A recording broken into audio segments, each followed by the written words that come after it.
Hello, welcome to Mekanisk HQ. Today we're going to build a hot swap mechanical keyboard from Mekanisk.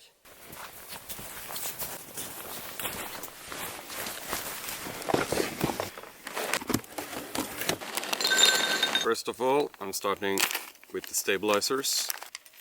Since we're using the 6.25U spacebar, I'll start with this stabilizer. Since we're using an ISO layout, we have to count the stabilizers, so we will not be using any shift stabilizers. So we have spacebar, enter, backspace, so we have 3 stabilizers.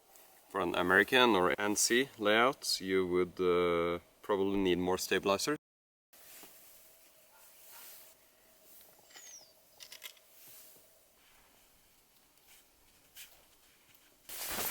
Okay, then we have enough stabilizers.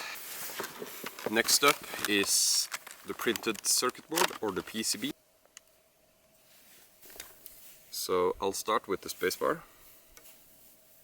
which only goes in one way.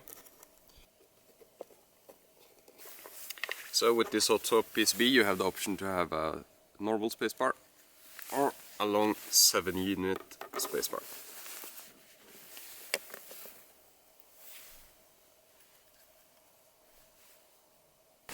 Now it's time for the switches. And then you will also need a plate, because this is what holds the switches in place.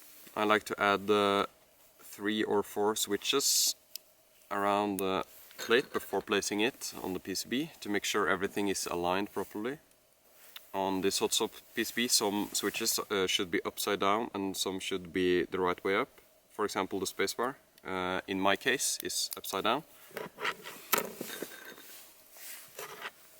So I'll place the 3 switches, then you just place the rest of them simply by making sure they click into the plate and then into the PCB. So sometimes you need to hold the plate up